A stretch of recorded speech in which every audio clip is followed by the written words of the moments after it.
السلام علیکم ورحمۃ اللہ وبرکاتہ۔ فردوس جمال مدینہ منورہ سے جمعہ کا دن ہے آج، اور جمعہ کی نماز کے بعد ہم یہاں پہ بقی قبرستان میں مختلف جنازوں کو لے کر آئے۔ ہمارے ایک دوست تھے، ان کا بچہ جو ہے فوت ہو گیا تھا، تو اس کا بھی جنازہ تھا۔ تو یہاں آ کے جو ہے انسان کو جو اس کی حقیقت ہے، جو اس کی غفلت ہے، اس کا ادراک ہوتا ہے کہ یہی ہمارا آخری ٹھکانہ ہے، اور یہی حقیقت سے جس سے ہم سب غافل ہیں۔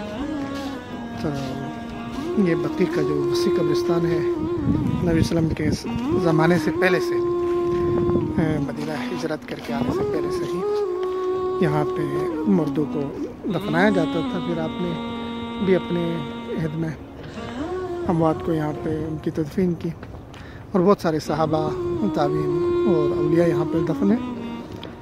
تو انسان کی بس یہی حقیقت ہے، اس سے ہمیں یہی درس ملتا ہے کہ ہم اپنی حقیقت کو نہ بھولیں، اپنی موت کو ہمیشہ یاد رکھیں، غفلت میں نہ رہیں، اور ہمیشہ جو ہے تمام لذتوں کو توڑنے والے موت کا ذکر کرتے رہیں۔ تو یہاں دیکھیں ایک اور چیز جس کی طرف میں توجہ دلانا آپ کو چاہوں گی، یہاں پہ کوئی قبر پکی نہیں ہے، اور کسی قبر کے اوپر کوئی کتبہ نہیں لگا ہوا ہے، کوئی شناخت نہیں ہے۔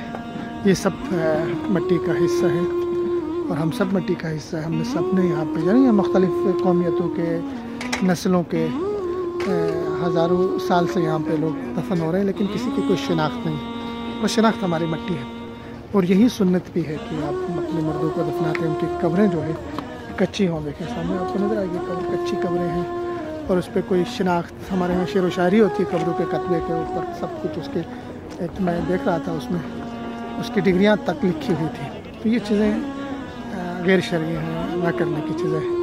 تو ہر ایک اپنی موت کے منظر کو یاد کرے، اپنے آخری ٹھکانے کو جو ہے، ہم میں سے ہر ایک کا آخری ٹھکانہ طے ہے کہ زمین کے کس حصے میں ہم نے دفن ہونا ہے، تو اس کو آپ نے یاد رکھنا ہے۔